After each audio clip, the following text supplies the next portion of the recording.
আজ একদিকে সরস্বতী পুজো আর একদিকে ভ্যালেন্টাইন্স ডে।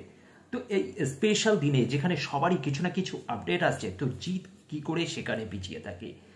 তার বুমেরাং ছবিটি আমরা জানতাম যে এই বছরই আসবে, অর্থাৎ 2024-এ, কিন্তু কবে আসবে তার রিলিজ ডেট আজকের ঘোষণা করে দিয়েছেন জিৎ।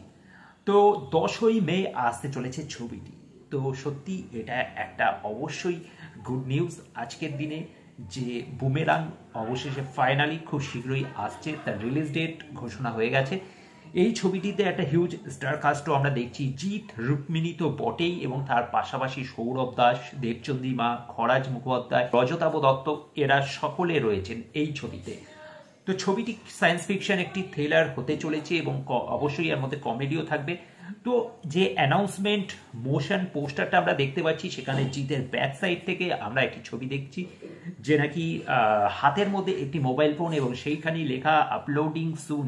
তারপরেই দেখাচ্ছেন যে থিয়েটারে আসতে চলেছেন 10ই মে, অর্থাৎ এটি ফেব্রুয়ারি মাস, মার্চ, এপ্রিল, মে, আর 3 মাসের মধ্যেই ছবিটি রিলিজ। তো এই 3 মাসের মধ্যে আমরা কি বুমেরাঙের কতটা কি প্রমোশন দেখতে পারবো সেই বিষয়ে একটা সন্দেহ আছে, কিন্তু হ্যাঁ, এটাই বোধহয় জিৎ, যে নাকি প্রমোশনে বিশ্বাসী নয়, সে তার ভক্তদের উপর বিশ্বাসী।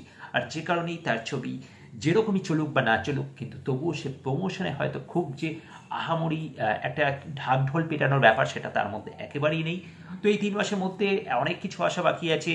ফার্স্ট লুক অর্থাৎ পোস্টার, তারপর টিজার, ট্রেলার, গান, হয়তো রিলিজের খুব আগে, অর্থাৎ ওই 15-20 দিন আগে থেকে শুরু হবে এর প্রমোশন। জাস্ট একটা অ্যানাউন্সমেন্ট দিয়ে রাখলো, কিন্তু তবুও জিৎ ভক্ত যারা আছে তারা জানে যে এটাই জিতদা। সুতরাং প্রমোশন হোক বা না হোক, তবুও ছবি তো হলে দেখতেই হবে। আর তাই অপেক্ষায় থাকলাম বুমেরাঙের, এবং যখন এর পোস্টার বা টিজার আসবে তখন অবশ্যই তার রিয়াকশন নিয়ে আসবো এই চ্যানেলে। তাই সাথে থেকো, চ্যানেলটাকে সাবস্ক্রাইব করে রেখো, আর ভিডিওটা ভালো লাগলে লাইক শেয়ার করে দিতে ভুলবে না। Thank you.